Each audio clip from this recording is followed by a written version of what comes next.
Hi everyone, my name is Ndlovu, and today I'll be sharing a word of motivation as we are wrapping up Youth Month. It's just a few words I want to say to the youth as encouragement and as motivation. The title of my message is Mishandled But Useful. Mishandle means to deal with something or someone wrongly, ignorantly, or to abuse or misuse. There are times when we know what we want to do, what we want to become, and how effective we want to be. Then there are those times when we definitely feel incapable of doing anything or becoming anything. We position ourselves to be purposely used, but yet we feel offline. We feel out of position. We feel out of alignment, not knowing exactly what we are created to do or who we created to be. And sometimes it may make one feel inadequate, not enough as a young person. Yes, it is as complicated as it sounds. That's if you know what I'm talking about. If you've experienced days where you just don't feel up to the game. You don't feel like you are able, you don't feel creative enough, you don't feel like you are knowledgeable enough, skilled enough. You don't feel that you actually possess the power, the creativity, the confidence, and the self-esteem to be anything you can be. You see, when the heart isn't right, the tool for purpose to be launched gets misused. It gets mishandled. It becomes easier to make excuses, not to be purposeful. It is easier to say, I'm not going to do it. It is easier to say, it's just not for me. It is easy to say, I cannot, I am not equipped, I am not ready, than to know that there's a price to pay for being called. If we are honest enough with ourselves, if we are really honest enough, we would admit that at times we purposely mishandle ourselves just to set God off from finding us useful in His kingdom. I want to share with you 3 ways in which we can be mishandled. 1, at times we can mishandle ourselves. Judges 6 verse 15. Gideon replied to the Lord, "How can I rescue Israel?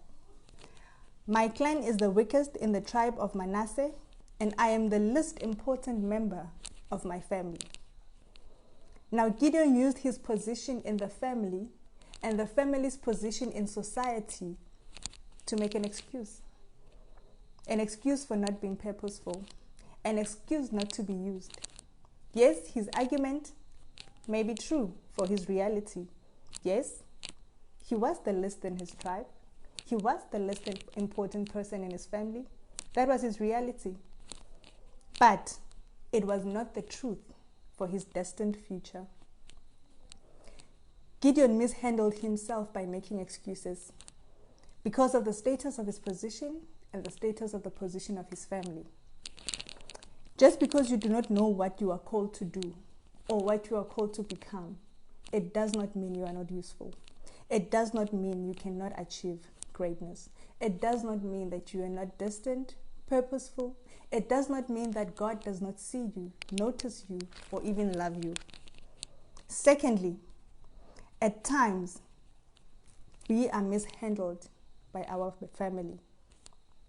In Genesis 37 verse 20, "Come on, let's kill and throw him into one of the cisterns. We can tell our father a wild animal has eaten him. Then we'll see what becomes of his dreams." Now this was Joseph, a young boy. He was mishandled by his brothers in an attempt to delay or destroy his destiny. We can be mishandled, misused, ignored, or even abused by our family. How your family treats you negatively does not mean you are not destined for greatness. How they treat you may try to delay your destiny. It may try for that moment to stop you from achieving something. But if your name has destiny to it, nothing can stop you. Lastly, at times, we will be mishandled by our friends and communities. In Luke 22, verse 63 to 65, the men who were guarding Jesus mocked him and beat him. They blindfolded him and asked him, "Who hit you?" "Guess." And they said many other insulting things to him. Jesus was mishandled in an attempt to destroy his destined life. Many people will misunderstand you. Therefore, they will misuse you, unaware that in you there is greatness. Your life may be mishandled by your past. It may be mishandled by your family, your friends, your community. Even in your church, you could be mishandled. But today, I want you to know as a young person that every person that mishandles you, it is because they do not know how to handle and use you. They have no idea what type of tool you are. They have no idea what opens the doors in your life. They don't know what key you are. They don't know how to explore what you're destined for. Therefore, they misuse you. Now in Judges chapter 6, verse 16, the Lord replied to Gideon, and he said to Gideon, "You can do it because I will help you." Now, young person, I want you to be reminded that God is a God who is able to use you even when you are broken. He is able to use the misused pieces of yourself. You are still usable in the hands of God, in the hands of Him who know you, who know what tool you are, who know what key you are, and which door to open. God knows how to use us. He created us for the sole purpose of being useful in His kingdom. Be encouraged that God sees you. He notices you. As He was with Joseph, Gideon, and as He was with Jesus, so will God be with you in your journey. Keep your head up. Be assured of a destined future and a purposeful life. It doesn't matter how broken you are.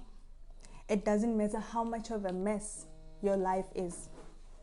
It doesn't matter what your family status is, what your financial status is, the level of education that you have. It does not matter in what community you come from.